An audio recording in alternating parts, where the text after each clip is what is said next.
Halo Nevro Friends, kalian pasti sudah tahu bahwa salah satu komplikasi dari hipertensi yang sering tidak bergejala dan sangat berbahaya itu adalah komplikasi ke ginjal, yaitu bisa menyebabkan gagal ginjal kronik hingga harus melakukan cuci darah rutin nantinya.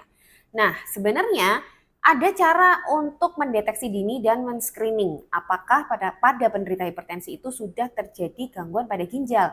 Jadi bisa dilakukan upaya-upaya untuk memperlambat progresivitas kerusakan ginjal. Cek penjelasan kali ini untuk melihat apa saja sih yang harus diperiksa secara rutin ya pada penderita-penderita hipertensi untuk mendeteksi dini sudah adanya kerusakan ginjal.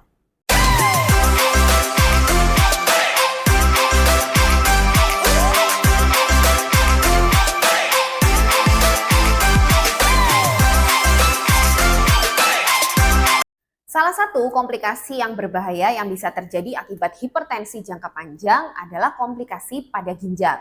Jadi bisa terjadi gagal ginjal kronik yang paling berat sampai terjadi gagal ginjal yang mengharuskan cuci darah.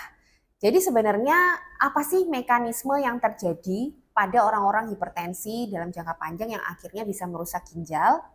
Jadi, dasar kerusakan ginjal pada penderita hipertensi itu adalah terjadinya suatu kondisi yang disebut nefrosklerosis. Sklerosis itu adalah pengapuran ya pada glomerulus ginjal. Jadi bayangin ada suatu tekanan tinggi yang terus-menerus ada di suatu pembuluh darah. Ya, pembuluh darah kita tuh ibaratnya pipa.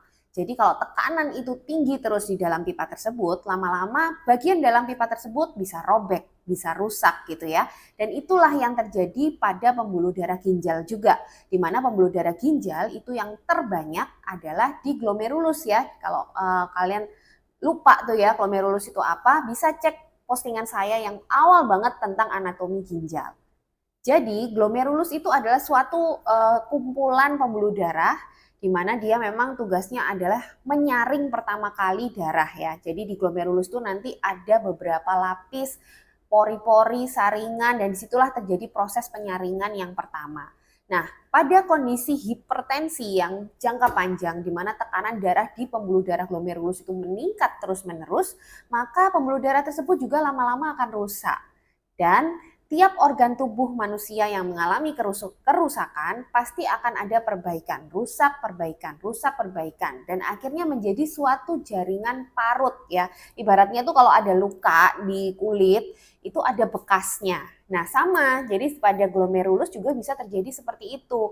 Akhirnya terjadi suatu jaringan parut yang tidak bisa kembali normal lagi, yang kita sebut nefrosklerosis tadi.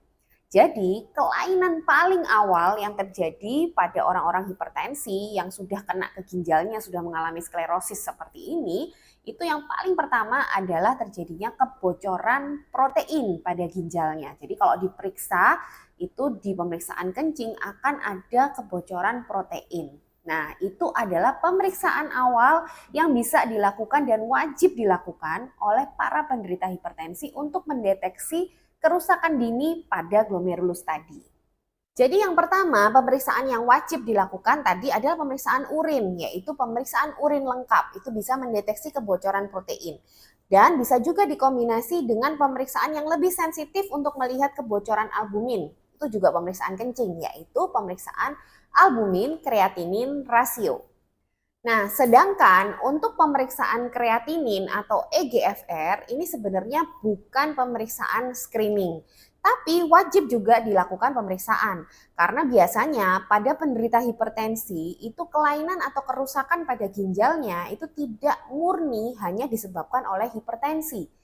Jadi kita bayangkan bahwa seorang manusia itu hidup di suatu lingkungan ya, kadang-kadang dia menderita satu penyakit itu tidak hanya murni satu penyakit. Bahkan hipertensi itu adalah penyakit gaya hidup. Jadi biasanya kalau ada hipertensi, penyakit gaya hidup lain itu juga menyertai. Misalnya orangnya obesitas ya, lalu diabetes, prediabetes, hiperkolesterol, radikal bebas yang banyak, misalnya dia tinggal di tempat yang banyak polusi atau dia merokok atau dia perokok pasif. Nah, itu semua sebetulnya bisa merusak ginjal dengan mekanisme yang berbeda-beda. Jadi tidak semua dimulai dengan kebocoran protein seperti hipertensi tadi.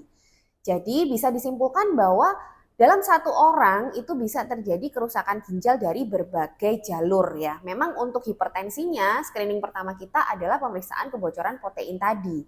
Tapi untuk kondisi-kondisi lain kita juga harus melihat kondisi jaringan ginjalnya ya. Salah satunya kita juga bisa memeriksa kreatinin atau sistatin atau EGFR-nya. Karena kadang-kadang ada kerusakan yang overlap ya, overlap double atau terjadi nggak cuma di glomerulus tapi juga langsung di jaringannya, itu juga bisa terjadi. Jadi semua pemeriksaan ginjal itu memang harus dilakukan secara rutin pada pasien-pasien hipertensi. Jadi kalau rutinnya itu tiap berapa bulan tergantung kondisinya ya, tapi biasanya kita sarankan tiap 1 sampai 3 bulan. Jadi itu ya Nevo Friends, beberapa pemeriksaan fungsi ginjal yang wajib dilakukan oleh para penderita hipertensi secara rutin, tapi juga selalu konsultasikan ke dokter. Saya ulangi lagi, pemeriksaan urinalisis atau urin lengkap bisa dikombinasi dengan pemeriksaan albumin kreatinin rasio dan juga dilengkapi oleh pemeriksaan seperti EGFR dan kreatinin atau sistatin C.